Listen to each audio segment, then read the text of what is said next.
existe ainda uma atuação relevante na área de crédito. E a gente começou a M7 com crédito. Era tipo factoring ou Era não? factoring. Era factoring.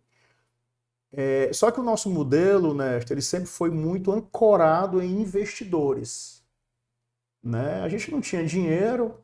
Captava dos investidores. Não, a gente nem captava. A gente administrava factorings que pertenciam aos investidores, às famílias. A empresa era deles, no nome deles, Tinha uma né? taxa de administração. E a gente tinha um contrato de prestação de serviço daquela empresa dele, que a gente originava operações de crédito para esses entes de crédito que eram as factories à época. E aí a gente era sócio da operação. A M7 era remunerada por um percentual do resultado. A gente nunca ganhou fixo, a gente não tinha uma remuneração fixa. Toda a nossa remuneração ao longo dessa história era variável. Era um percentual fixo da operação. Era um percentual fixo em cima do resultado da operação. Né? Financeiramente, na época, não era algo muito vantajoso para nós, não, mas talvez um êxito que a gente... algo que nós acertamos olhando para trás, Néstor, foi a gente abdicar, na época, de uma situação mais vantajosa em um curto prazo, privilegiando o longo. Porque, por menor que fosse a época, essas empresas, dentro do grupo desses investidores, querendo ou não, nós estávamos vinculados a grupos muito grandes. Então a gente tinha que rezar a cartilha de governança, as auditorias devidas, os compliances envolvidos, de acordo com a estrutura dos respectivos grupos os quais a gente administrava as empresas deles. E isso nos deu, para mim e para o NISA, à época, a gente fundou essa empresa, uma qualificação muito grande, porque é diferente de você gerir o seu negócio e você não ter um tipo de pessoas com essa qualificação que você tem que prestar conta. Então a nossa margem de erro à época era menor. A gente tinha reuniões periódicas de resultado. E essa galera nos puxava sempre muito para cima no nível deles, apesar de serem empresas pequenas. Com o passar do tempo, esse nosso negócio não tinha escala, né? Porque o que seria na época o crescimento desse negócio? Seria você ter 10, 12, 15 empresas de factoring. Como é que você tem 15 empresas de factoring?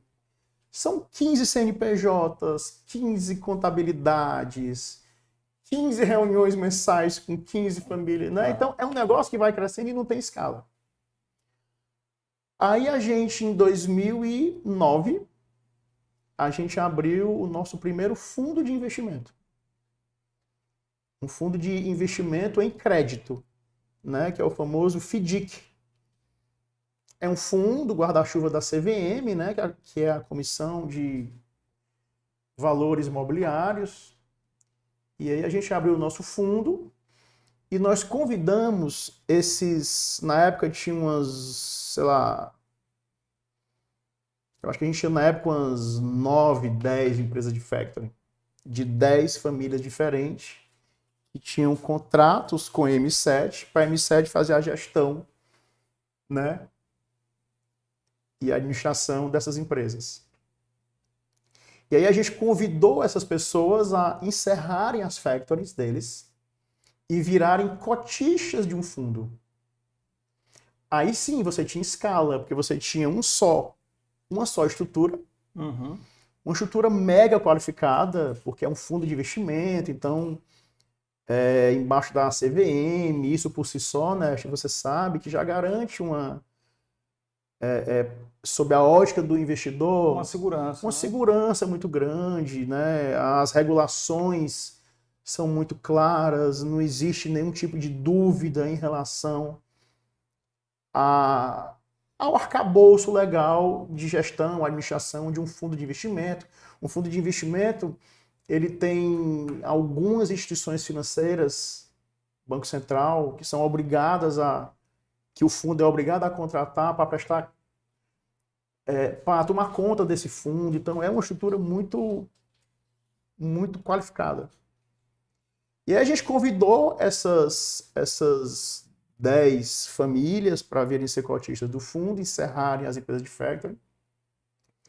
E na época, 2008, 2009, o país estava bombando, né? Foi na época do investment grade lá, daquela famosa capa do Cristo Redentor. do Cristo Redentor decolando. Acho que foi no The Economist, em inglês, não foi Time não, foi The Economist. Britânico, né? The Economist, Brasil decolando. Foi na época que o Brasil teve aquela classificação de risco do investment grade e tal. E aí, exatamente metade desses investidores resolveram não ser cotistas do fundo, resolveram sacar o dinheiro para quê? Para investir nos seus respectivos negócios.